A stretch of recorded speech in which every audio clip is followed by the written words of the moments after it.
Muito Então, bem. gente, eu queria começar assim só para introduzir, né? Qual que foi a ideia dessa live? A gente está falando muito sobre estigma. Hoje, inclusive, foi o lançamento da Frente Parlamentar de Saúde Mental aqui, né? Doutor Antônio Geraldo fez uma palestra maravilhosa. Eu até falei com ele que eu acho que foi a melhor palestra que eu já vi dele, porque ele conseguiu se superar, vai estar gravada, então todo mundo que quiser assistir vai poder assistir, onde realmente foi abordada essa questão do estigma e da psicofobia. E eu entendo que tudo começa com empatia, porque se a gente tem empatia, que é a questão de eu conseguir me colocar no lugar do outro, dificilmente vai ter espaço para estigma, porque se sou eu, é diferente, né? Então, essa questão é um tema que a gente precisa tratar. E eu nunca ouvi alguém falando tão bem, assim, dando um exemplo tão bom sobre empatia do que o meu colega Quirino. Aí eu convidei ele, falei, Quirino, vamos conversar, fazer um bate-papo de amigo, já que a gente não pode tomar um café. Vamos conversar na live e vamos falar para as pessoas, até desmistificar essa ideia que as pessoas têm do psiquiatra, do médico, que nós somos diferentes, que não somos, entendeu? Nós estamos aqui às 7 horas da noite fazendo essa live, ao invés de estar às 8, às 9, porque nós temos filho pequeno. A gente tem casa, a gente tem que voltar para casa, tem que dar assistência, né? Tem que fazer isso tudo. Não dá para fazer antes, porque a gente está trabalhando. Então, todas essas questões que vocês têm, nós também temos. E mais profundo do que isso, né? Quem me conhece sabe o tanto que eu me preocupo com a parte de política pública, sempre gostei disso, é que toda vez que a gente mexe com política pública, com alguma coisa para o coletivo, quanto mais empático a gente for, melhor, porque a gente consegue se colocar no lugar do outro e fazer propostas que realmente tenham eficácia. E aí volta para o Quirino, né? Uma vez eu ouvi o Quirino falando para uma pessoa que questionou algumas medidas, né? O Quirino é um grande gestor.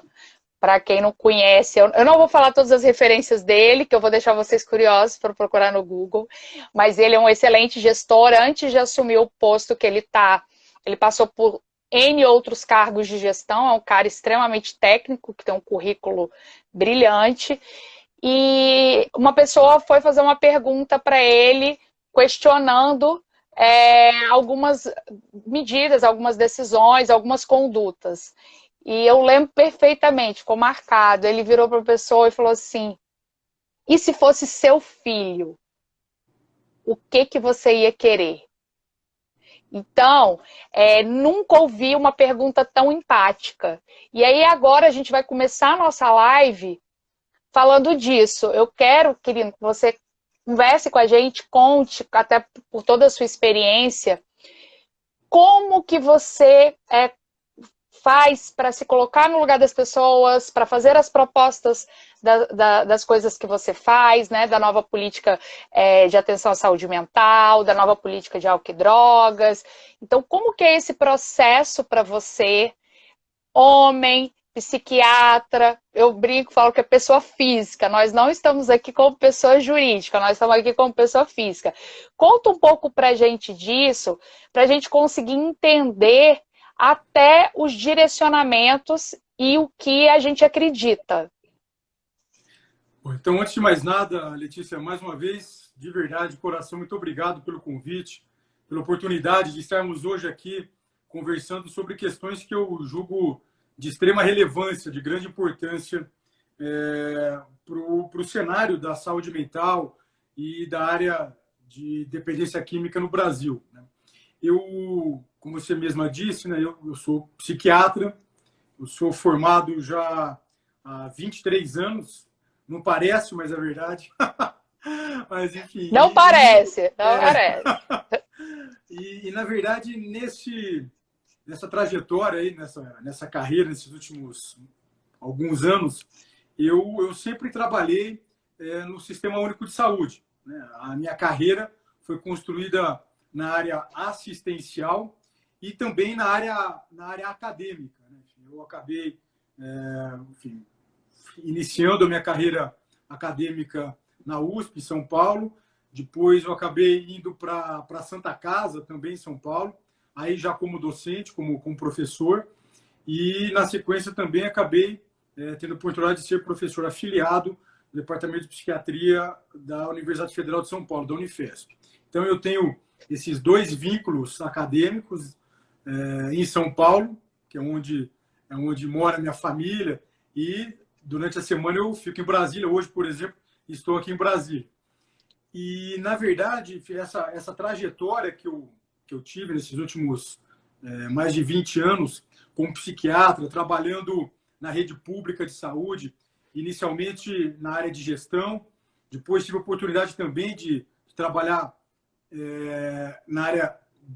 inicialmente na área assistencial e depois na área de gestão de serviços de saúde mental e serviços para atenção a pessoas que apresentam dependência química, sempre ligados ao serviço, ao Sistema Único de Saúde e sempre administrando, sempre como gestor de serviços acadêmicos.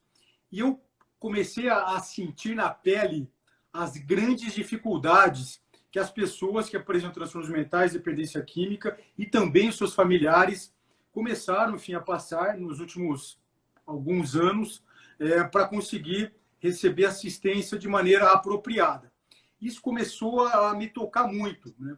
Eu, por exemplo, durante 6 anos, eu fui diretor de um importante serviço, talvez um dos maiores serviços na área de saúde mental em São Paulo, que é o CAISM, o Centro de Atenção Integrada à Saúde Mental, que durante muitos anos foi administrado pela Santa Casa de São Paulo, e mais recentemente, então, esse serviço acabou migrando e hoje está sob gestão da Unifesp, Universidade Federal de São Paulo. E é interessante isso porque eu comecei a sentir na pele que as mudanças na área de assistência em saúde mental, nas políticas públicas de saúde mental e de drogas no Brasil, começou a impactar de maneira negativa, né, para assistência às pessoas. Por exemplo, eu era diretor desse serviço e nós tínhamos lá, esse pronto-socorro ainda está ativo, mas quando eu era diretor daquele serviço, nós tínhamos um grande serviço de emergência psiquiátrica, porta aberta, e nós recebíamos pessoas da cidade de São Paulo inteira. Eu comecei a sentir na pele uma situação de que já não existiam, por exemplo, mais leitos para internar as pessoas que eram admitidas no pronto-socorro do CAISM, por exemplo. Nós tínhamos lá cerca de 14 leitos de observação e não era incomum nós termos lá na observação do pronto-socorro mais de 30 pessoas, né, apinhocadas ali no pronto-socorro, precisando de leito de internação. Esses leitos simplesmente não existiam. E não existiam porque nós tínhamos no Brasil, infelizmente, uma política pública que visava o fechamento sistemático de leitos psiquiátricos no Brasil. Ou seja, era uma situação completamente inapropriada. Nós tínhamos no Brasil uma necessidade de leitos, as pessoas precisavam de leitos e os leitos vinham sendo fechados. Qual que era a grande questão? A grande questão é que eu comecei a me deparar com uma situação, lá no CAISM, por exemplo, em que os colegas que trabalhavam no pronto-socorro começavam a viver um dilema, uma angústia diária, precisando de leitos, por exemplo, para as pessoas que estavam lá na nossa retaguarda, e esses leitos simplesmente não existiam, eles não eram ofertados. E olha que lá no CAISM nós tínhamos mais de 80 leitos, só que, na verdade, nós não dávamos conta da grande demanda que recebíamos, né? Então, essa era uma grande questão, por exemplo, que começava a me impactar. E o que acabava acontecendo era que, infelizmente, os colegas lá tinham que lidar com aquela situação completamente, enfim, surreal, e tinham que começar, enfim, a não mais se utilizar de critérios acadêmicos, critérios técnicos para dar alta, mas muitas vezes critérios para dar conta daquela necessidade. Ou seja, então, caramba, se eu tenho 30 pessoas para um lugar que tem 14 leis de observação, eu tenho que começar a mandar a gente embora. E os meus critérios, que tinham que ser critérios técnicos, acadêmicos, científicos, eles acabavam se perdendo, né? Então, situações como essa, e como tantas outras, começaram a me incomodar, né? E aí eu comecei a ver situações, por exemplo, de pacientes completamente psicóticos e ainda em risco para si, risco para outras pessoas, acabarem sendo mandados embora lá do pronto-socorro porque não existia vaga.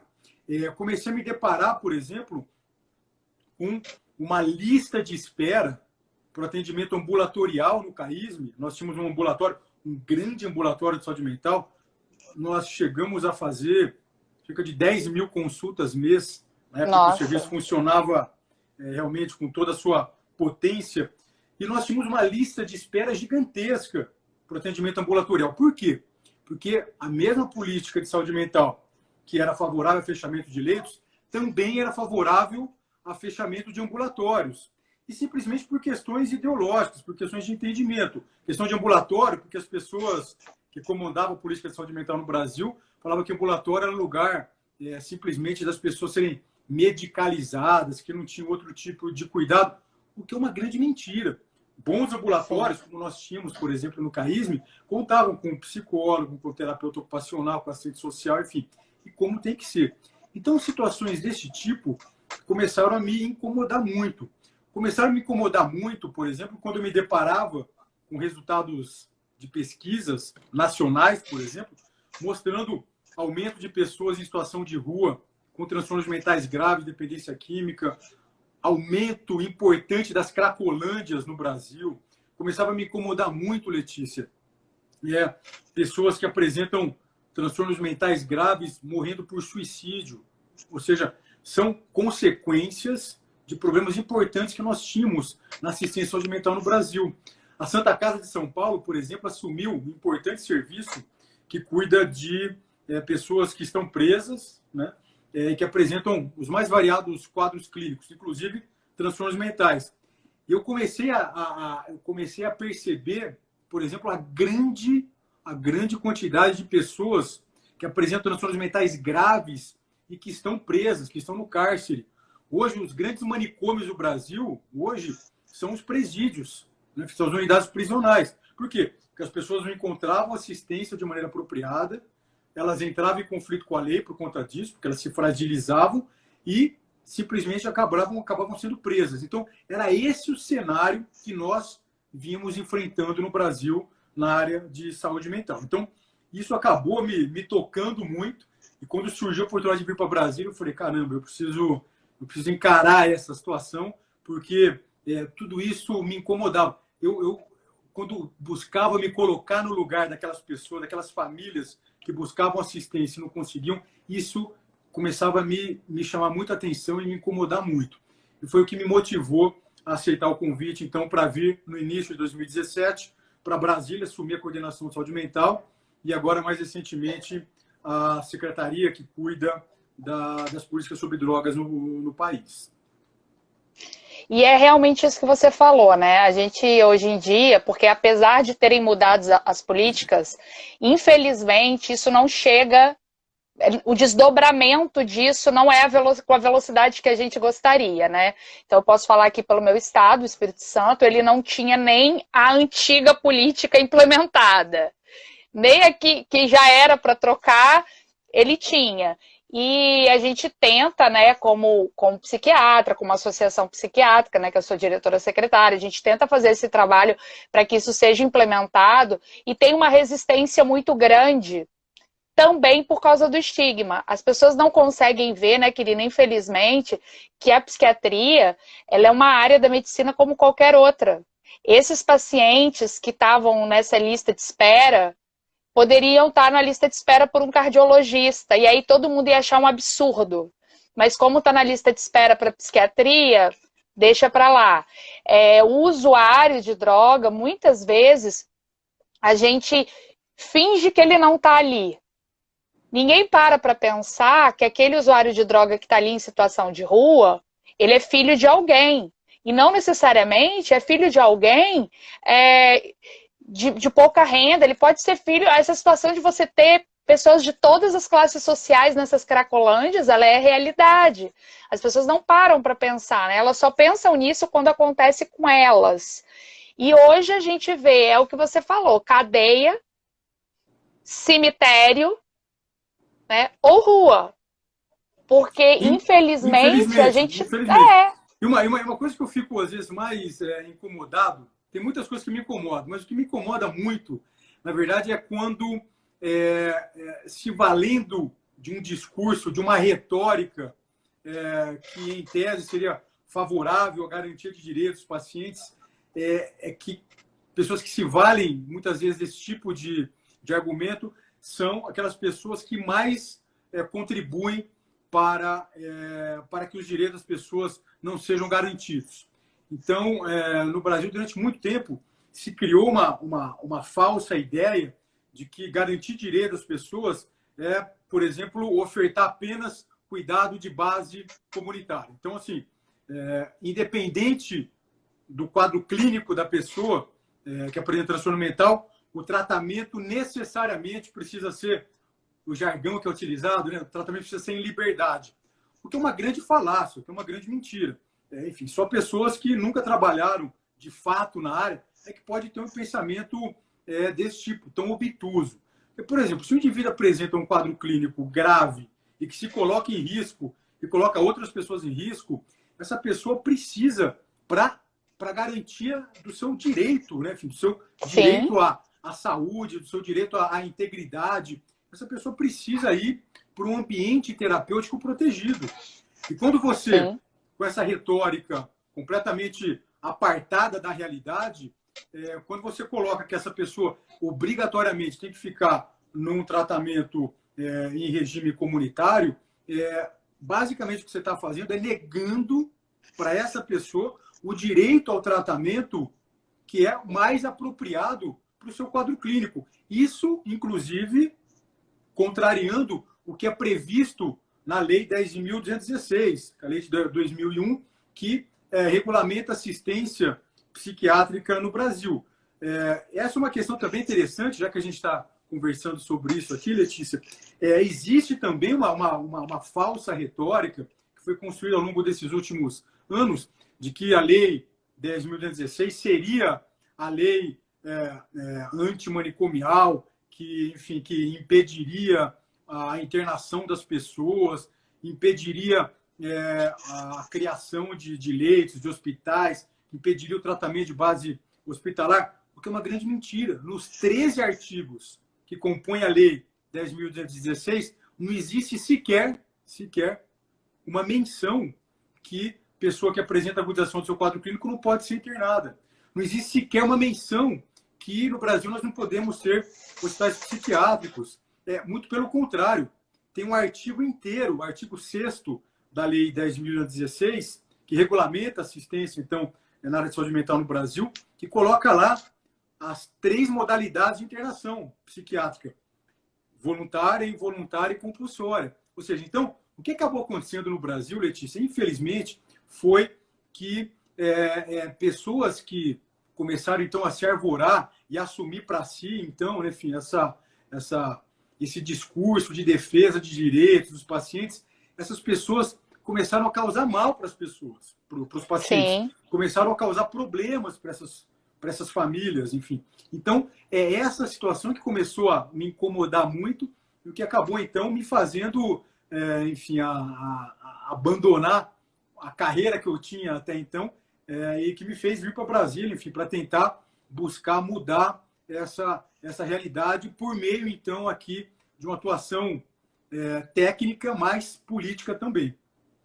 Exatamente isso, porque a gente, às vezes, as pessoas vêm de fora, né, e ficam falando assim, pô, deve estar lá porque não tem mais nada para fazer. Gente, dá uma olhada no currículo do Quirino, que vocês podem ter certeza absoluta que era para ele estar lá no Canadá, né, Quirino? Igual a Elisa estava falando, né?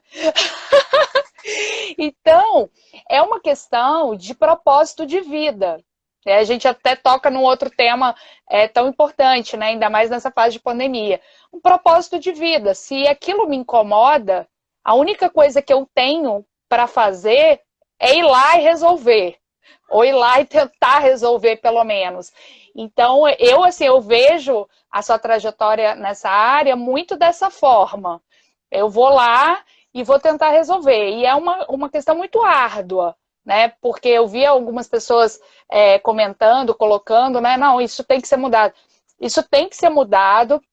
Agora, assim, de 2016, né? Você assumiu lá, foi 2016? Que a política é de 2017. 17. De 2017 para cá, a gente se sente com representatividade, pelo menos a nível nacional, porque nos estados, a maior parte dos estados, a gente tem representatividade nenhuma, né? Porque eu, assim, eu adoro trabalhar em equipe multidisciplinar, eu acho extremamente importante, sempre gostei, até antes de ir para psiquiatria. Então, as pessoas que estão assistindo aqui, pode ser que tenha assistente social que trabalhava comigo, psicóloga, eu não gosto de trabalhar sozinha, eu gosto de trabalhar em equipe multidisciplinar. Estou acostumada a trabalhar em equipe multidisciplinar. Mas, infelizmente, o volume de pessoas, a gente tem muita gente boa, mas a gente tem muita gente ruim que precisa dessas situações de empregabilidade. Então, o que eu percebo muitas vezes? A minha empatia vai até onde eu não tenho algum risco para mim. Ou tem menos vaga de emprego para aquela área, e isso é muito prejudicial, porque hoje o que a gente tem é uma carência de médico absurda, especialista nos estados, nos municípios, é muito, muito pouco, até porque não tinha esse incentivo para ter os ambulatórios, e então não tinha por que você ter médico psiquiatra. Em compensação, a gente tem muitos outros profissionais de outras áreas que são altamente importantes, mas que em alguns locais estão num número até maior, talvez, do que seja o preconizado hoje. E isso acaba dificultando, porque a fala de algumas pessoas demoniza, eu não tenho palavra menos pesada para usar do que essa, demoniza ações que são lógicas, que é isso que a gente está falando aqui. Gente, isso é lógico. Você, se tivesse um filho que precisasse, que tivesse num surto, que tivesse num quadro de adoecimento mental, você ia querer levar seu filho para quem atender? Para o ortopedista, com todo respeito aos ortopedistas, né? Sabe que foi interessante isso, né, que você está comentando. Uma das mudanças que nós fizemos, por exemplo, com a aprovação da nova Política Nacional de Saúde Mental, foi colocar a obrigatoriedade da existência de médicos psiquiatras para assistência hospitalar, mas aí em leitos de saúde mental e hospital geral. Basicamente em enfermarias de saúde mental e enfermarias de psiquiatria. Porque por incrível que pareça, por incrível que possa parecer, para leitos em hospital geral, não em hospital psiquiátrico, mas os leitos que o Ministério da Saúde habilitava e financiava para a internação de pessoas em hospital geral, não era obrigatória a existência de médico psiquiatra. E aí eu ficava incomodado com isso, porque eu pensava uma situação mais ou menos assim. A gente, mais ou menos, você apresentar um quadro clínico grave, ser internado numa UTI, e um médico não intensivista. Eu não vou falar aqui nenhuma especialidade, não. Eu até ia brincar, falar, como psiquiatra e atender você internado numa UTI. Eu não vou falar isso, não. Mas, enfim, mas é isso. Ou seja, é a mesma coisa de que você tem um paciente com um transtorno mental grave, quadro psicótico, um transtorno do humor agudizado, essa pessoa ir para uma internação e lá não receber assistência especializada, né? Assistência médica especializada. É claro que nós também colocamos na nova Política Nacional de Saúde Mental, foi publicada pela portaria 3588 do Ministério da Saúde, do dia 21 de dezembro de 2017. Quem quiser pode consultar. Isso é um marco, tá, gente? Quem quiser pode consultar o documento. Nós colocamos também a obrigatoriedade da existência para o atendimento, nesse contexto que a gente está conversando, de outros profissionais da área de saúde mental. Psicólogos, assistentes sociais, terapeutas ocupacionais, enfermagem especializada, enfim. Por quê? Porque, na verdade, nós não podemos ter essa ideia, e eu concordo com você, infelizmente, existe um ranço, né, contra a psiquiatria, como se as ações do psiquiatra fossem ações necessariamente que iriam na verdade, violar direitos dos pacientes, né? E isso daí não acontece. E é interessante, né? Mesmo quando a gente fala, por exemplo, da internação involuntária, né? Nós agora, quando publicamos a nova lei de drogas, publicada agora no dia 5 de junho do ano passado, nós acabamos, então, colocando a possibilidade da existência de internações involuntárias para pessoas que apresentam dependência química, em que pese a internação involuntária ser um modelo de internação prevista já desde a Lei 10.216 de 2001, mas o que acabava acontecendo era que, infelizmente, alguns operadores do direito, algumas entidades, enfim, tinham um entendimento de que talvez o que estava previsto ali na Lei 10.216, internação involuntária para pessoas que apresentam transtorno mental, que talvez a dependência química não estivesse contemplada ali. Então, por conta disso, para que nós pudéssemos reforçar a possibilidade de se realizar internação involuntária, por exemplo, para pessoas que apresentam dependência química, nós fizemos com que isso constasse ali na nova lei de drogas, que é a Lei 13.840, publicada então em junho do ano passado.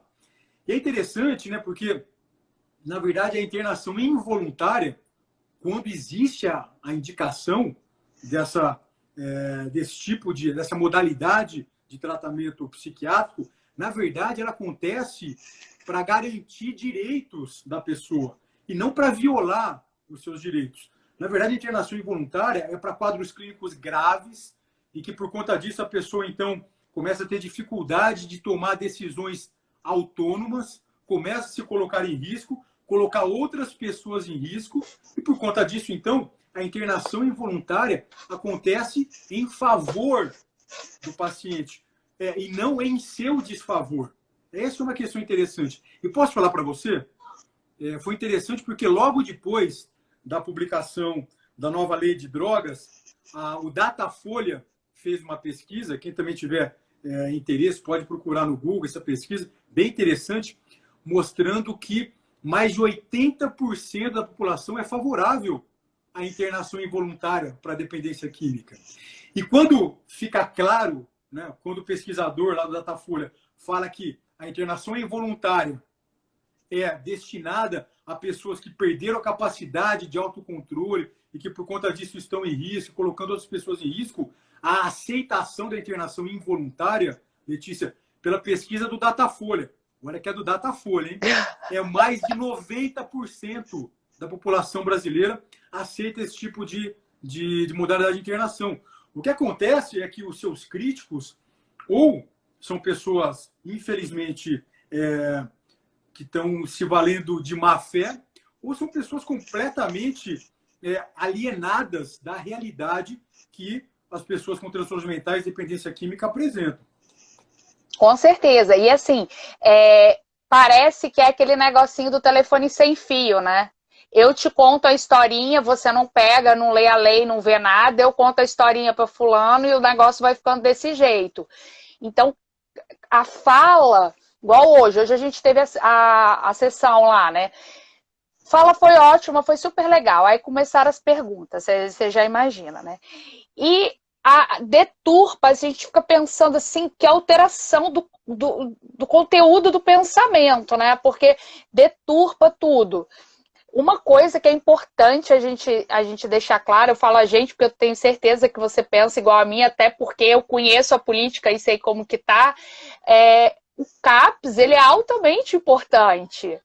A gente precisa ter o CAPS. Ninguém está falando que não vai ter a parte da atenção psicossocial. Pelo contrário, a gente precisa, e precisa de pessoas cada vez mais capacitadas. Uma coisa que eu ouvi, até do secretário de saúde daqui, do estadual, viu uma coisa interessante, ele falou assim, não, porque eu quero fazer uma formação para os psicólogos, porque os psicólogos têm que ter linha de atuação, eles têm que se especializar mais. E assim, tá corretíssimo, porque do mesmo jeito que...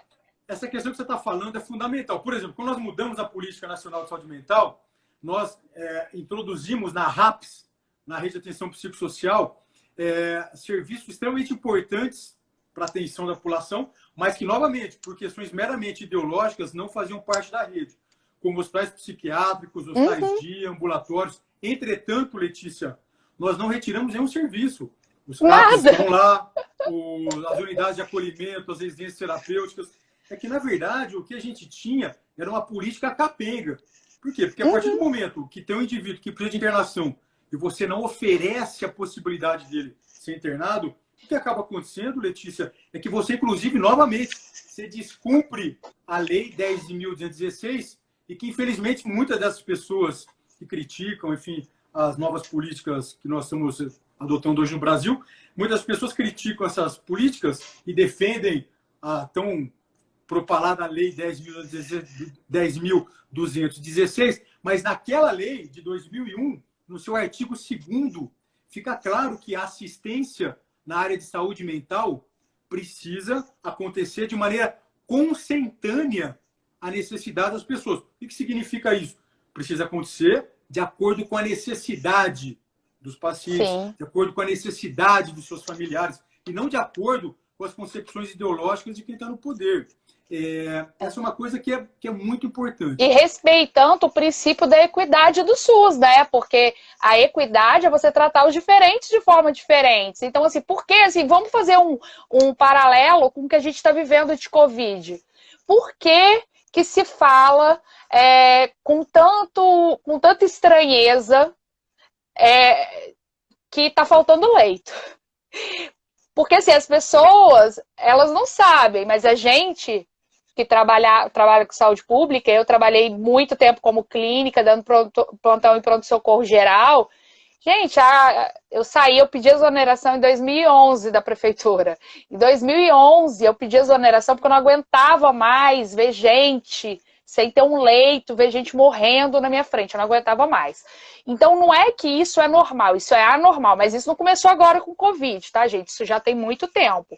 E na psiquiatria ainda é pior, porque as pessoas não param para pensar que a gente que morre a alma também. Eu vi uma figura muito legal da palestra da Alexandrina na jornada de emergência psiquiátrica da ABP, que foi top, que era uma pessoa com um pedaço do corpo dela saindo, como se ela estivesse perdendo.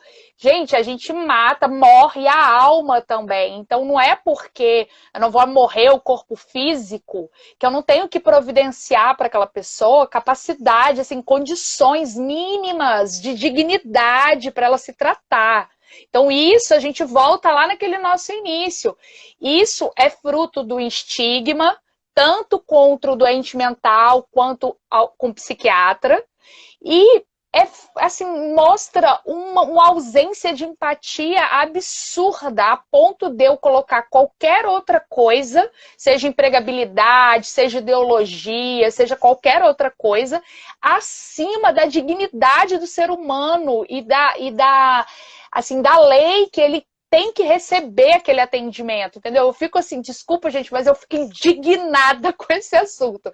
Eu acho um absurdo. Eu acho, Letícia, assim, que tem duas questões aí, né, enfim, que acabam contribuindo bastante para essa situação caótica que nós vimos enfrentando no Brasil ao longo de pelo menos essas últimas 3 décadas, né? Primeiro, sem dúvida alguma, o estigma contra as pessoas que apresentam transtornos mentais e dependência química, infelizmente, é muito grande.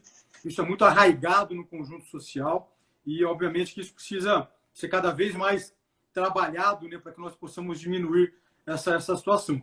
E uma outra coisa também que acontece é que a área de saúde mental ela acabou sendo tomada, como foram tomadas outras áreas no Brasil, tomada de assalto por grupos ideológicos, né, e são grupos que se arvoram como detentores do monopólio da virtude, né? Parece que essas pessoas elas monopolizam uma possível virtude, né, enfim, universal, e o que acaba acontecendo assim, é que tudo que se faz contra isso é uma situação de violação de direito. Então, eu reitero aqui o que eu já disse. O que acaba acontecendo é que as pessoas que acabam tendo esse discurso e essa posição, esses monopolistas aí monopolizadores da virtude, na verdade, são essas pessoas que mais mal vinham causando para os pacientes com transtornos mentais e para os seus familiares. Essa questão de leito que você estava falando é uma questão super importante e que ela não afeta só a saúde mental, né? a questão dos leitos afeta, enfim, infelizmente, a área assistencial na área de saúde no Brasil, enfim, de maneira geral, né? E essa é uma coisa interessante, porque isso daí é uma herança que nós temos hoje no Brasil da reforma sanitária. Claro que o movimento da reforma sanitária no Brasil e a reforma psiquiátrica se insere nesse movimento, foi importante, enfim, porque acabou conseguindo levar assistência gratuita à população, vários indicadores de saúde melhoraram no Brasil. Entretanto, houve uma radicalização, né, completamente equivocada e ideológica, o que acabou causando muito problema para o Brasil. Claro que nós temos problema de financiamento no SUS. Entretanto, uma coisa que eu percebi no Ministério da Saúde é que o problema não é só dinheiro. O problema é a lógica assistencial que é colocada. O problema é de gestão. Então, assim, a gente estava com muitos problemas. E a gente precisa avançar muito para mexer nessa realidade. Essa questão de falar que hoje falta leito, isso é uma demagogia. Nos governos, nas últimas gestões do governo federal, eu não preciso falar quem que estava nas últimas gestões do governo federal, mas os caras destruíram o parque de internação no Brasil. E não foi só na saúde mental, não. Isso daí também foi em outras áreas. Por quê? Com uma ideia equivocada que é muito comum, né, enfim, nesse grupo que estava no poder no Brasil, que é essa questão meio maniqueísta, né? Ou é isso que é bom, ou é aquilo que é mal. Isso daí, enfim, isso daí não faz sentido. É surreal, né? Isso aí é uma coisa sentido. delirante. Então, a gente precisa fortalecer, a partir de agora, né, o modelo de assistência, de atenção, de base comunitária. Então, vamos fechar tudo quanto é hospital, porque não tem mais hospital. Agora a gente só vai investir na atenção básica, saúde da família. Tal. É importante? Claro que é importante. Mas a hora que o indivíduo tem um aneurisma cerebral, e na hora que esse camarada estoura uma úlcera nesse cara, e na hora, por exemplo, que ele tem uma infecção pulmonar, por exemplo, pelo Covid, mas por qualquer outra coisa. A gente está vivendo uma epidemia agora do Covid, mas pessoas vinham morrendo no Brasil por falta de assistência hospitalar, por falta de UTI há muito tempo. Há muito tempo, muito tempo. Essa questão do Covid, só que falta leito agora, isso daí parece discurso de quem não vivia a realidade da saúde pública no Brasil. Às vezes eu fico ouvindo algumas coisas, parece que, na verdade, está falando da Suécia, né? Ou seja, não, é surreal, tudo né? muito bom, o SUS estava mil maravilhas e agora está ruim. Questão de leito, por exemplo, só para você ter uma ideia, Letícia, leito na área de psiquiatria no Brasil, hoje no Brasil, nós temos menos de 1/3 do mínimo de leitos que nós deveríamos ter. O Brasil hoje é um dos países que tem a menor quantidade de leitos para internação de pacientes com agudização dos seus quadros clínicos, com transtornos mentais e dependência química do mundo, né? Essa é uma questão inaceitável.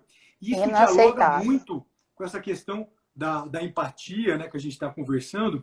Eu me reporto aqui, quem tiver interesse também pode procurar nas redes sociais um artigo muito interessante, escrito por uma psicóloga lá do Rio Grande do Sul, lá de Porto Alegre, chamada Renata Brasil. Hoje a Renata Brasil é a presidente da ABAD, Associação Brasileira de Estudos na área de álcool e drogas. E quando nós publicamos a nova Política Nacional sobre Drogas, a nova Lei de Drogas, e nós já tínhamos publicado a nova Política Nacional de Saúde Mental também, lá em 2017, é interessante porque a Renata Brasil, nesse artigo que foi publicado no Zero Hora, um jornal super importante lá do Rio Grande do Sul, ela coloca nesse artigo justamente isso. Ela fala assim, olha, eletroconvulsoterapia, o ECT, é ruim? É ruim. E se fosse a sua mãe? E se fosse algum parente seu que tivesse um risco gigantesco de morrer por suicídio, que tivesse prestes a se suicidar? E se esse procedimento pudesse salvar a vida da sua mãe, você aceitaria fazer? Ia pedir, implorar. Essa é uma questão. Se você tem um outro parente seu que está com quadro de agressividade e precisa, por exemplo, de um leito para internação para protegê-lo ou para proteger alguma pessoa que vive com ele, você seria favorável à internação? É que eu não estou falando de manicômio, de colocar o indivíduo lá, trancar com chave e jogar a chave fora. Eu não estou falando disso. Eu estou falando de um lugar humanizado, apropriado para tratar aquela pessoa. E para quando ela ficar boa, ela voltar para o convívio social. Ou seja, isso é empatia. Esse artigo que eu sugiro aqui que as pessoas possam acessá-lo é muito interessante porque fala isso. Quando nós começamos a colocar, por exemplo, na nova Política Nacional sobre Drogas, o objetivo, né, da promoção e manutenção da abstinência, quando nós colocamos como objetivo da nova Política Nacional sobre Drogas a recuperação efetiva da pessoa, para que ela possa voltar para sua família, voltar para sua casa, voltar para o seu trabalho. Aí as pessoas começaram a reclamar. Tal. Aí essa mesma Renata Brasil falou, olha, se fosse um parente seu com dependência química, você ia querer que, na verdade, ela fosse lá, enfim, só para ficar... Fala, então, ao invés de fumar 10 pedras de crack, fuma 8, fuma 9, ou não, troca o crack pela maconha, a maconha pelo não sei o quê. Ou você ia querer que a ajuda que fosse ofertada para ela fosse uma ajuda que iria colocá-la no processo de recuperação efetiva. Então, acho que é essa empatia que nós precisamos. Nós precisamos nos afastar do estigma e nós precisamos nos afastar dessas pessoas que se arvoram como tendo o monopólio das virtudes. O monopólio das virtudes só é melhor. E uma coisa que as pessoas têm que entender é que, assim, nós somos médicos, nós somos técnicos. Então, eu, assim como você, eu tento ter um posicionamento muito técnico. A gente não dá um posicionamento político, ideológico, a gente dá um posicionamento técnico. Se aquele posicionamento técnico está mais de acordo com o que um grupo ou outro pensa, é coincidência. O posicionamento é um posicionamento técnico, não é nada além disso. E aí, puxando o gancho do que você falou da questão do dependente químico voltar a trabalhar, né? Eu não podia deixar essa live sem falar do meu amor, que é a psiquiatria do trabalho, até porque eu sou vice-coordenadora agora da comissão, não sei se você viu. Parabéns. Ah, obrigada. Que é o meu propósito de vida. Então, se a gente pensar, eu acho que além de tudo, querido, além de falta de empatia, desculpa a palavra, mas tem umas palavras que eu não consigo substituir, eu acho de uma burrice tão grande o país, assim, os municípios, os estados, o governo não investir em saúde mental. Gente, 3 a 4,5% do PIB a gente gasta por ano com adoecimento mental quando afeta o trabalho. Então, a perda que eu tenho por afetar a parte laboral é de 3 a 4,5% do PIB por ano. Isso só no ambiente laboral, eu estou falando só do ambiente laboral direto, sem contar aquelas pessoas que a mãezinha, que é a única que trabalha, tem que ficar em casa porque ela não pode sair, porque ela não tem condição de deixar aquele filho que tinha que que tem indicação de estar internado, ela tem que ficar em casa para cuidar dele. Então, é uma questão muito mais ampla, né, querido? Porque nós temos uma questão social. A gente vive num país que é um país de terceiro mundo, subdesenvolvido, entendeu? Que é o gigante que não acordou e que não acordou e que não acordou. Essa é a nossa realidade hoje. Então, as pessoas passam fome, tá, gente? Nós estamos aqui na live no Insta, quarto com ar-condicionado, a gente está com a nossa comida garantida, agora a gente tem muita gente que passa dificuldade. E essas pessoas que passam dificuldade, elas precisam demais dessa assistência, porque eu tenho plano de saúde, eu tenho assistência. Agora, e quem não tem condição? E quem não tem condição de sair de casa para ir trabalhar, mesmo que seja para ganhar um salário mínimo, porque ela não tem com quem deixar aquele filho. Ela não tem com quem deixar o marido. Então, eu fico tão triste, porque eu vejo assim que não se faz nem conta, né? Mesmo que a gente não fale de empatia, eu falo assim, nas empresas, né, que eu trabalho, eu falo assim, olha, gente, então vamos fazer o seguinte, não vamos falar de ser humano, não. Não vamos falar de ser humano, vamos falar de dinheiro. Se a gente for falar de dinheiro e a gente que gosta de gestão, você tem uma experiência imensa, eu sou só uma estudiosa no assunto, a gente faz a mínima conta. E olha aquilo e fala, meu Deus, mas não é possível que ninguém colocou isso na ponta do lápis ainda. E é surreal, né, Quirino? Sabe o que é interessante, né? Tem um levantamento que nós fizemos no Ministério recentemente e que tem um dado que é muito alarmante, assim, né? Primeiro, os afastamentos do trabalho por licença saúde têm aumentado muito no Brasil, especialmente por conta do aumento do afastamento de pessoas com transtornos mentais, em especial depressão e dependência química, né? Ou seja, isso mostra para a gente, de cara, que nós vínhamos tendo problemas no Brasil para ofertarmos cuidado de maneira apropriada às pessoas. Sem contar, Quirino, só um minutinho, desculpa te cortar, sem contar que a gente tem que lembrar exatamente isso que a Fernanda está falando, que falta muita informação e que muito do que a gente tem de dado está mascarado, porque o adoecimento mental é a terceira causa de afastamento no país. A primeira causa da última vez, hoje eu tive que fazer uma pesquisa aqui que o chefe pediu sobre INSS, né? Afastamento por INSS. Então, do último que eu vi, do último anuário que eu vi, a primeira causa era causas externas. Essas mortes de causas externas, a maior parte delas é causada direto ou indiretamente pelo adoecimento mental. Então, se a gente conseguisse limpar mesmo todos os CIDs, todas as causas, porque as pessoas que não sabem, né, a gente na medicina, a gente usa o Código Internacional da Doença, que é o CID, aquela siglazinha que vai no atestado. Só que aquilo ali, o que vai para os dados da Previdência Social, para o INSS, é o que está no atestado. Se o médico coloca um CID que não é exatamente aquilo, então você está com uma dor, um problema ortopédico, mas você tem um quadro de depressão que é o que agrava aquela dor e que mantém aquela dor. E ele colocar, ao invés do CID certo, ele colocar só o da doença ortopédica, o que vai aparecer lá na Previdência vai ser o da doença ortopédica.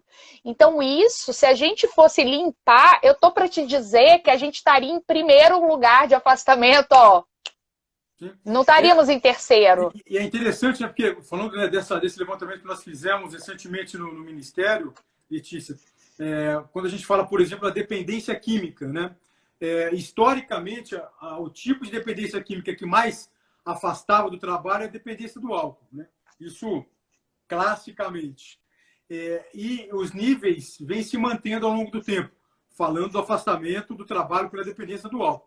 Entretanto, a partir de 2006, 2007, principalmente, o afastamento do trabalho devido à dependência de drogas ilícitas ultrapassou a dependência do álcool e hoje o afastamento do trabalho por conta da dependência de drogas ilícitas corresponde a mais ou menos 3/4 do afastamento da dependência química em geral, mostrando também o grande problema que a gente vem tendo no Brasil por conta da dependência de drogas ilícitas, né? Não só o álcool.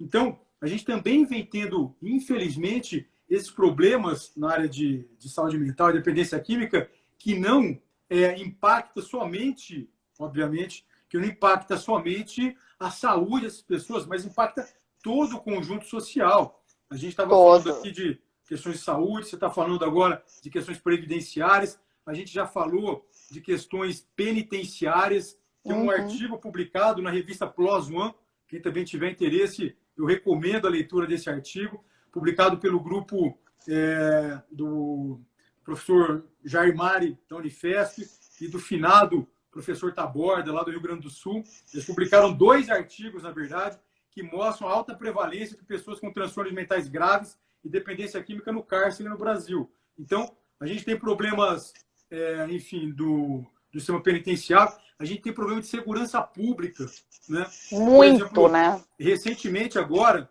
a Universidade Federal de São Paulo, o grupo do professor Ronaldo Laranjeira, da Uniad, publicou os resultados do 2º levantamento nacional do uso de álcool e drogas, que é o LENAD. E foi interessante porque parte desse trabalho, que eles chamam de LECUCA, foi realizado nas cenas abertas de uso de drogas, principalmente do crack, em São Paulo, nas cracolândias. E mostra que lá, parte importante das pessoas que estão na Cracolândia, e só na Cracolândia Central de São Paulo tem mais de 2.000 pessoas, que é a Cracolândia na região da Luz, em São Paulo. E parte considerável daquelas pessoas conseguem dinheiro para se manter e para manter o seu vício, para manter a sua dependência química, consegue dinheiro por meio de atividade criminosa, por meio do crime, principalmente crime contra o patrimônio. roubo, furto. Então, quando a gente fala de transtorno mental, dependência química, a gente está falando de problemas que impactam o conjunto social de maneira muito importante. Aqui no Ministério da Cidadania, né, a gente está agora com um trabalho, nós estamos com uma parceria com o Denatran, para trabalharmos junto com o Denatran a prevenção de acidentes no trânsito. Por que isso? Nós acabamos agora de fazer uma parceria com o Denatran, porque parte considerável das pessoas que morrem no trânsito, infelizmente, morrem em acidentes onde os condutores estavam sob efeito de álcool ou de outras drogas. Então, tudo isso para falar, quando a gente fala de transtorno mental, de dependência química, a gente está falando de situações que impactam de maneira negativa todo o conjunto social. Então, quando você fala que a burrice, eu não tenho dúvida que a burrice também ajuda isso. A gente tem um monte de coisa. A gente tem estigma, a gente tem questões ideológicas que muitas vezes ajudam a emburrecer. A gente tem um monte de coisa que impacta de maneira desfavorável, né? Enfim, que vinha impactando, e agora a gente está nesse trabalho todo para mudar essa situação. Mas isso é um trabalho enfim, que vai longe, é um trabalho para a vida inteira. É um trabalho que a gente talvez não veja o fruto total, né? Mas você fazer, igual plantar uma árvore, dependendo da árvore, a pessoa nunca vai ver aquela árvore. Mas se você não começar agora, eu falo sempre para meus pacientes, assim, não dá para ficar chorando leite derramado. Uma coisa que eu já conversei algumas vezes com você, e eu falo com as pessoas da parte da psiquiatria do trabalho, né, especificamente, eu falo, gente, tá, a gente já sabe que tem problema, já se escreveu um monte sobre isso, mas e aí, nós vamos fazer o quê? Porque não adianta mais ficar falando, agora a gente tem que fazer. Então eu vejo esse seu trabalho também muito parecido com isso. A gente tem que fazer e tem que começar a fazer alguma coisa. E eu já vejo muito avanço, porque se você pegar, também pensando como eu falo com os pacientes, se você pegar que nós estamos há 30 anos nessa situação, né? Nós passamos 30 anos antes, 30 anos nessa situação. Eu falo sempre para o paciente assim, doutora, eu vou melhorar rápido. Olha, você está há 5 anos assim, me dá mais 5 anos, pelo menos, para a gente poder resolver isso. Claro que a gente quer fazer o mais rápido possível, mas nós temos que frisar isso, né? Não tem 3 anos que foi desmontado o sistema de assistência à saúde mental no país. Tem 30 anos, são gerações. E formação também, né, Quirino? Porque essas pessoas que estão formadas agora, eu peguei já essa mudança, assim, minha faculdade, por exemplo, foi a primeira faculdade do Rio que teve uma mudança e na parte de formação, até meio ideológico, tinha umas coisas meio estranhas, mas uma mudança na formação dos profissionais. Então, hoje a gente está fazendo uma mudança na política com profissionais que foram formados numa diretriz ideológica muito diferente, o que é uma dificuldade, né? Não, isso daí é fundamental, né? Eu costumo dizer que, além das mudanças que nós estamos fazendo, mudanças normativas, mudanças políticas, a gente precisa fazer agora, na verdade, uma grande mudança cultural. Né? Cultural. Por quê? Porque, na verdade, infelizmente, o que você está falando é a tônica, ainda hoje, da formação de muitos profissionais que trabalham na área de saúde mental e dependência química no Brasil, que tem uma visão totalmente distorcida da realidade, tem uma formação técnica, infelizmente, muito empobrecida e tem uma formação ideológica muito forte e que aponta, na verdade, para situações completamente distorcidas e apartadas da realidade dos fatos. Então, não é incomum, infelizmente, nós nos depararmos com faculdades, enfim, que formam profissionais da área de saúde mental, em que os alunos precisam ler toda a obra do Michel Foucault, que precisam ler toda a obra do Franco Basaglia, do Benedetto Saraceno e de outros ideólogos aí, enfim, totalmente ultrapassados, extemporâneos, com ideias totalmente mofadas, que não acompanharam a evolução da saúde mental nessas últimas 3 décadas, mas são pessoas que ficam lendo esses autores, isso para não falar que ficam lendo outros autores ainda, como Marx, e coisas do tipo, e, na verdade, não leem autores extremamente importantes para a sua formação técnica. Não as pessoas abandonam isso. Não é incomum a gente se deparar com profissionais que leram toda a obra do Michel Foucault e não leu nenhum autor que o ensinou a fazer uma avaliação de um paciente, de fazer uma intervenção efetiva, depois de intervir, de monitorar se o indivíduo melhorou ou não. Se melhorou, ok. Se não melhorou, que tipo de mudança que eu tenho que fazer na minha intervenção? Ou seja, pessoas que não sabem clínica. Eu sempre, quando eu estava no Ministério da Saúde, falando de questão de empatia, novamente, que é o tema aqui da nossa live, estava no Ministério da Saúde e eu pegava textos para ler, que tinham sido publicados aí, enfim, nos anos idos, e aí eu acabava me deparando assim, com textos que só ficavam naquela mesmice do acolhimento. Aí a gente tem que acolher a pessoa, a gente tem que acolher. Ok, você vai acolher a pessoa, isso é importante. Isso e vai aí, demonstrar, né? a simpatia pela pessoa, vai mostrar para a pessoa que você se interessa, que você está vibrando no mesmo canal, na mesma sintonia que ela. Ok, mas você já acolheu, você já recebeu a pessoa lá no seu serviço. Você faz o quê? Caramba, meu, agora você precisa tratar o cara. Você precisa tratar a pessoa. A pessoa tem esquizofrenia, você precisa tratar. A pessoa tem transtorno bipolar, você precisa tratar. A pessoa está doente. Né? O acolhimento é importante, claro que é, mas ele não dá conta, né, enfim, de resolver a situação.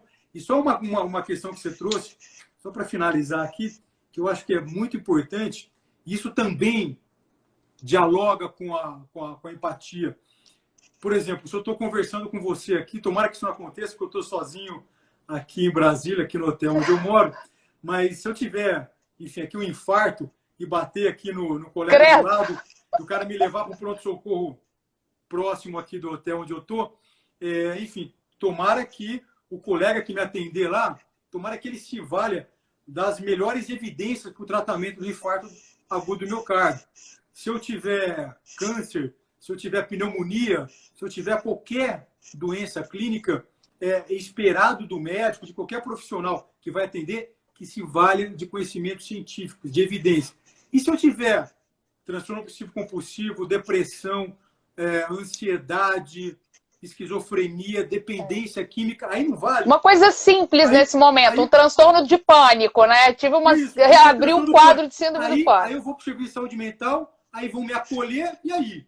Não, eu preciso receber o melhor tratamento disponível. Tanto é que na nova Política Nacional de Saúde Mental, nós colocamos ali na resolução que instituiu a política, nós colocamos a necessidade que o tratamento fosse baseado em evidências. Isso é muito importante, porque isso é empatia. Isso é você se colocar no lugar do outro. Com certeza. Eu quero aproveitar, a gente está acabando aqui, tá? Só para te fazer um pedido. Vamos pensar em ver a questão de medicação da medicação para dependência aqui, para os psiquiatras poderem prescrever no posto e não precisar fingir que é outra doença. Me lembra disso. O que eu tive de questionamento de alguns colegas, principalmente colegas que trabalham em cidades do interior aqui do Espírito Santo, que a dependência química é uma questão à parte, né? Assim, a gente não tem muitos medicamentos que sejam específicos para dependência, que sirvam só para dependência química. A gente acaba usando outros medicamentos que a gente tem que ajudam a conduzir esse processo, porque muitas pessoas que têm dependência química têm outros transtornos mentais, né? E aí um colega conversou comigo esses dias, falou: Letícia, olha, um problema que eu tenho, eu trabalho num CAPS AD, é que eu preciso prescrever, eu quero prescrever algumas medicações, só que não está lá previsto para que seja prescrito para CID só de dependência química. Aí eu tenho que colocar outros CIDs e eu não me sinto bem com isso. Ele faz, mas ele não gosta. Eu não mexo com dependência química, você sabe. Então, assim, eu estou te passando o relato recebido, tá? Eu não sei exatamente como que isso funciona, mas eu prometi para ele, eu falei, não, eu tenho uma live com o Quirino, eu vou falar com ele vai explicar pra gente o que dá pra gente fazer, se é a nível estadual, se a gente consegue fazer alguma coisa a nível nacional, porque, inclusive, não só para dependência química, né? A gente tem uma padronização de medicação para psiquiatria que, gente, é da época das cavernas. Então, assim, o que você acha que a gente pode, assim, nós como sociedade civil, nós como associação psiquiátrica, o que a gente pode fazer para tentar mudar alguma coisa? eu acho que, bom, então vamos lá, né? Vamos retomar aqui a conversa com os nossos amigos aqui. Na verdade, assim, acho que a gente precisa atuar em várias frentes. Acho que o movimento nacional sempre é importante, porque isso daí não é um problema localizado aí das pessoas que foram te procurar, isso é um problema que acontece em vários locais do país. Agora, uma mobilização local também é muito importante, porque essas restrições, esses protocolos de prescrição, isso daí acontece por determinação de autoridades sanitárias locais. Então, assim, agora, o grande problema é que isso daí não é restrito a locais específicos, né? Isso daí, infelizmente, é muito disseminado em boa parte do país. Agora, só para aproveitar esse gancho, né, a gente conversou sobre bastante coisa aqui, e eu acho, na verdade, viu, Letícia, que nós precisamos cada vez mais nos engajarmos, né? Nós médicos, nós psiquiatras, nós, enfim, pessoas que trabalhamos na área de saúde mental, profissionais de saúde mental, nós precisamos nos engajar nessas lutas, né? Enfim, nesses enfrentamentos, porque essa é uma outra coisa que é interessante, né? Porque nós, muitas vezes, nos empatizamos, claro, com o sofrimento, com os problemas dos nossos pacientes, das pessoas que nós tratamos, cuidamos. Entretanto, situações como essa também causam grande sofrimento para os profissionais, para os médicos, né? Então, quando nós lutamos por uma assistência mais apropriada, mais adequada, seja na oferta de mais leitos, na oferta de mais ambulatórios, de mais serviços, seja na possibilidade de prescrevermos medicações que efetivamente vão ajudar de maneira mais enfim, assertiva, de maneira mais apropriada os nossos pacientes.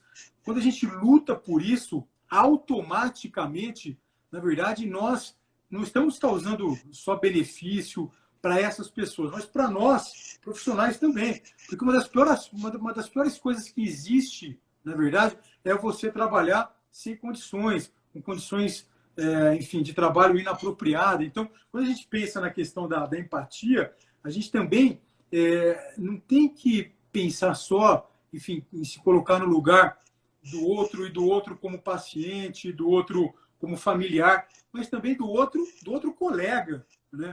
Porque quando o colega tem restrições para exercer de maneira, enfim, adequada a sua profissão, né?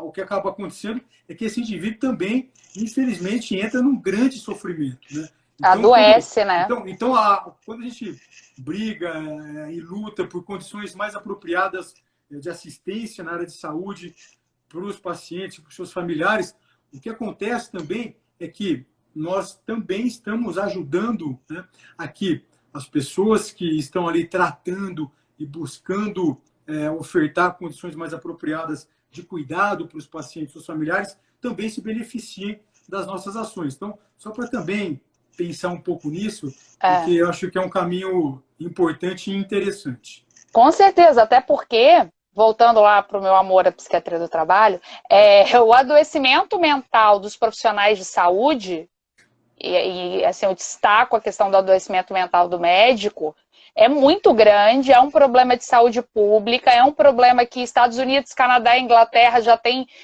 centros especializados só para isso, e aqui no Brasil a gente continua meio que fingindo que isso não está acontecendo. E o sofrimento é muito grande, eu vivi isso. Eu sempre tive a seguinte questão na minha cabeça: ninguém é obrigado a atender SUS. Mas se você for fazer, você faça com dignidade, faça bem feito.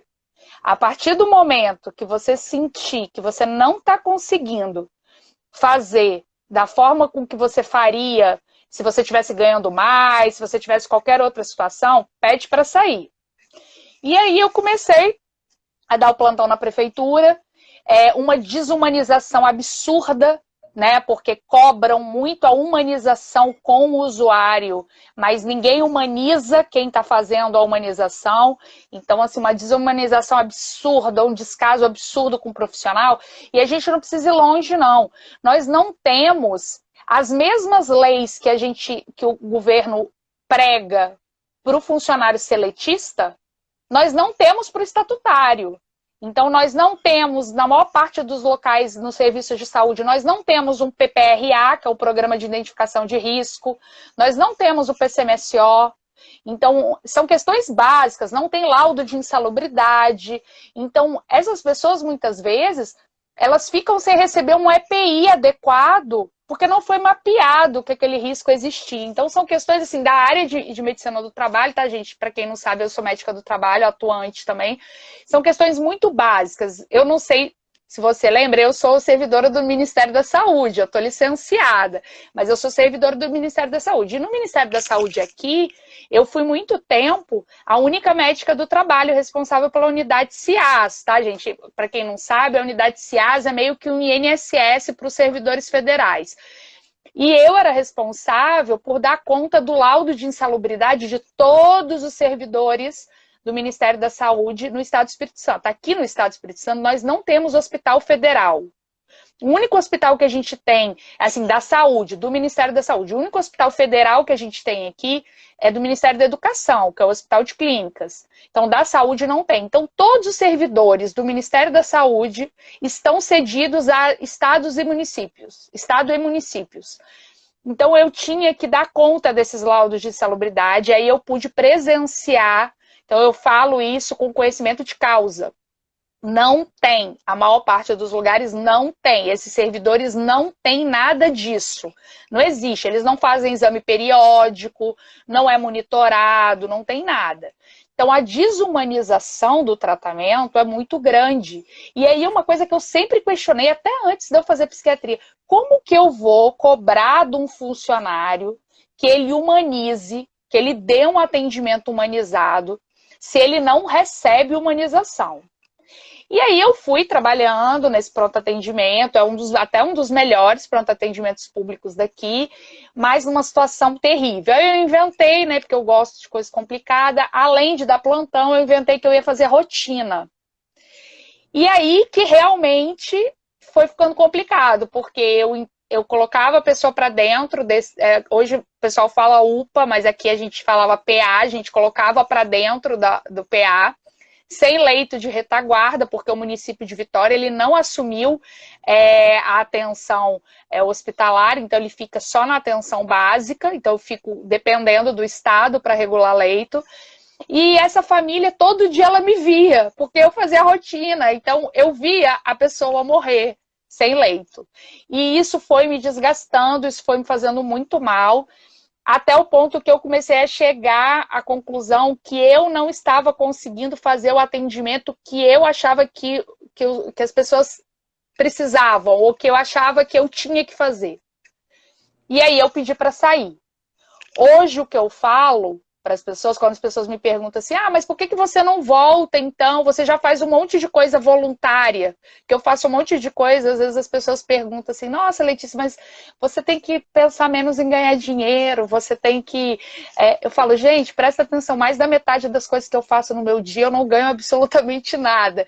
O que eu ganho de dinheiro, eu preciso para pagar a conta, porque se eu ganhar menos do que isso, não dá para pagar. O resto é tudo voluntário. Aí algumas pessoas me perguntam, mas por que então que você não entra de novo no serviço público? Eu falo, porque as condições que o serviço público me oferece hoje, eu prefiro trabalhar de graça para o serviço público.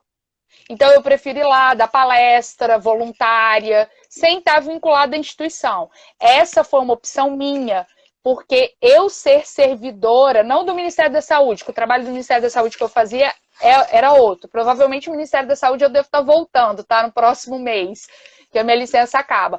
Mas eu digo assim, como linha de frente, o trabalho de linha de frente, ele foi tão desgastante da parte psicológica para mim, que eu preferi pedir para sair. Então, isso que você está colocando é uma coisa muito importante, que é o adoecimento do profissional de saúde, e o adoecimento mental. E nós não temos nada, você sabe disso, eu não tenho uma estrutura para dar um apoio psicológico a esse profissional. Eu não tenho um psiquiatra para ele ir eu não tenho psicólogo para dar esse suporte. Se ele quiser, ele procura por conta própria dele. Mas eu como empregador, né? Estou falando eu como empregador não tenho. Então, nós precisamos ter realmente empatia, compaixão pelo outro, mas os médicos que estão ouvindo a gente precisa cuidar da gente também. Porque se eu não estou bem, eu não vou tratar meu paciente bem, eu não vou fazer meu serviço bem feito, eu vou cometer muito mais erro médico, e aí a gente chega naquela questão assim, Estados Unidos é bonzinho, Canadá é bonzinho, a Inglaterra é bonzinho. Não, eles viram que o gasto que eles têm com erro médico é tão grande, o governo tem um gasto tão grande com erro médico por causa de adoecimento mental, que ele preferiu instituir uma política pública para tratar os servidores da saúde que estão com adoecimento mental. Foi uma opção deles. Eu acho que, inevitavelmente, a gente vai caminhar para isso no futuro. Mas nós aqui temos questões mais estruturais, tão sérias para resolver, que isso acaba que está ficando para um segundo plano. Mas é empatia, é o que você falou, a empatia pelo outro, a empatia por mim, né? Sim. Então, quando nós novamente, né, nos remetendo aí à temática da nossa conversa, é isso, né? A gente sempre pensa na questão da empatia, né, do médico, né, que obviamente que é muito importante, isso é uma ferramenta de trabalho, não só do médico, mas de todos os profissionais da área de saúde, de buscar se colocar no lugar do outro, entender o problema do outro e ajudar o outro de acordo com a necessidade que o outro tem, não de acordo com aquilo que eu acho que é necessário para o outro. Uhum. Isso que é importante, porque muitas vezes, enfim, e aí a gente também traz isso para a política pública. Você constrói políticas públicas para um mundo que você acha que é o mundo que existe, não para o mundo que realmente existe. Então, essa questão da empatia ela é fundamental para a prática clínica, para a construção de políticas públicas, mas também é muito importante quando a gente olha para o lado, né? Para o nosso colega médico, para o nosso colega, outro profissional da área de saúde. Então, acho que isso é muito importante e trabalhar novamente, trabalhar para melhorar as políticas públicas de cuidado, de atenção. Isso, com certeza, indiretamente, também beneficia os profissionais que atuam, né, com esses pacientes. Com certeza, vamos encerrar. Não porque eu queira, porque você sabe que se depender de mim, a gente fica a noite inteira batendo papo, né? Você também gosta do bom papo. Nós atingimos nosso objetivo. Eu queria poder mostrar para vocês o Quirino que eu conheço e que eu considero que é a melhor pessoa para falar de empatia, porque foi a pessoa que me falou exatamente, eu consegui captar isso e entendo plenamente o propósito, Quirino, que você tem de fazer o que você faz. Porque, não é dinheiro, não é status, é muita ideologia, mas não é ideologia partidária, é ideologia técnica, é você acreditar na medicina, é você entender que você tem que fazer o que é certo, que a gente fez um juramento e que aquilo ali tem que ser feito, é você acreditar na medicina, eu falo da medicina raiz, é aquele negócio que é o que é vocação. Então, assim, você tem minha admiração profunda, tá? Além da minha amizade, minha admiração profunda. Eu te agradeço muitíssimo por ter me dado a honra dessa participação informal, né, gostosa. E sempre que você precisar, você sabe que você pode contar comigo. Eu sei que eu posso contar com você. E a gente quer poder contar com quem está assistindo a gente também, né, Quirino? Vamos lutar, falar contra o estigma. E como que a gente consegue isso? É informando, é falando a verdade. Porque fake news, a psiquiatria já sabe o que é fake news, gente, há muito tempo. A gente sofre de fake news. Então vamos derrubar esses mitos, derrubar essas fake news e vamos disseminar a informação correta, o que é certo. E não é o que eu estou falando. Pega na lei, é isso que o Quirino falou o tempo todo. Pega o artigo, pega a lei, pega o livro, leiam, tenham senso crítico, discutam aquilo, porque só assim a gente consegue quebrar esses paradigmas, vencer esses estigmas e tentar ter a empatia antes de dar um problema na minha família e eu precisar, né? Porque tem isso, ó.